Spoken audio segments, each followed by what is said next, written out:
Hey, everybody, I hope and pray that you're doing well. Today, as we come to our word from the Word, and today that word is whining. Whining. Now, if you're like me, if you have any kids around the house, or maybe even your kids are grown, you remember those times where it seems as if they just want to whine and complain about little things. And look, and I can say this because not only do I have kids, but I was a kid, and I remember whining and complaining, and that's kind of the old story of uh, especially doing some back breaking work. And if you're young and you say, "Wow, my back is sore," then you've probably heard this before. What are you complaining about? What are you whining about? You're not old enough to have a back.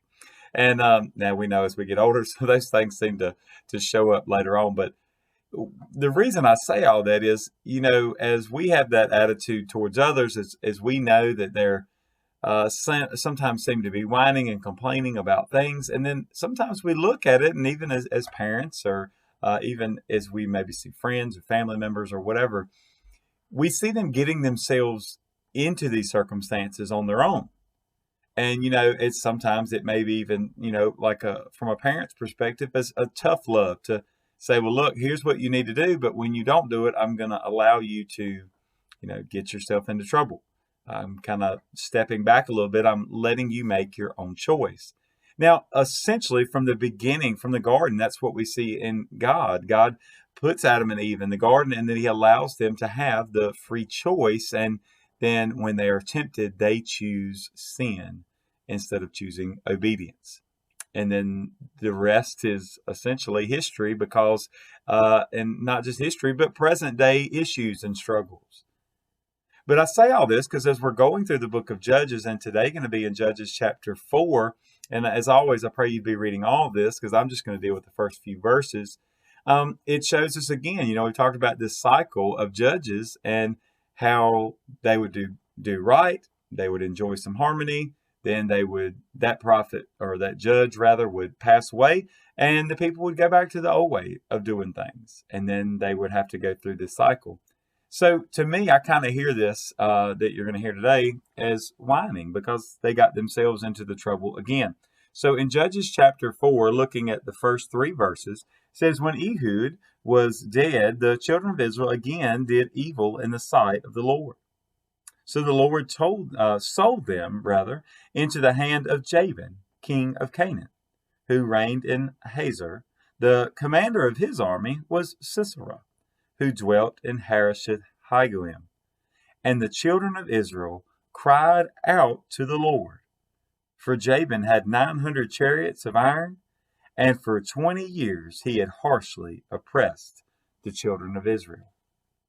Now, the reason I say that, if you go back and we talked about last week, kind of the turning cycle, and then even on Friday, if you're watching these daily, we talked about that testing that God allowed them to go through, and it ended up that they were failing these tests. And so here we see that, hey, they had victory, they enjoyed peace for a long time, but then when Ehud passed away, then the Israelites did what was evil in the sight of the Lord again. Now, isn't it funny that then they turn and cry out to the Lord when they're again under oppression? I wonder if there was at any point in their crying, in their praying, that they said, "Doesn't it seem like we just said this? Doesn't it seem like we just did this?" And I know it's been, it says, for 20 years, so it would have been, Judges covers a large span of time.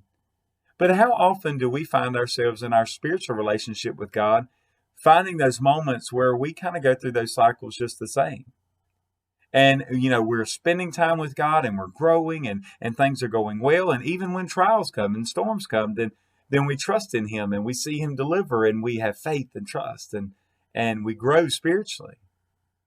But when we take our eyes off of Him, when we do something evil in the sight of the Lord, as the way Scripture says here, as we get away from the Lord, isn't it amazing how quickly we begin to blame God for the position that we put ourselves in?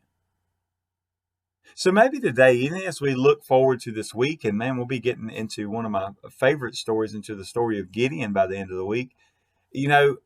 I wonder if we'll be like him. Are we really looking at the whole picture, or are we just seeing our little slice of it? Are we understanding that sin is what puts us in this place? So today, my encouragement and challenge for you and for myself as well is, let's not be so quick to whine to God. Let's be quick to ask God, what did I do to get here? Because it may not be any fault of our own.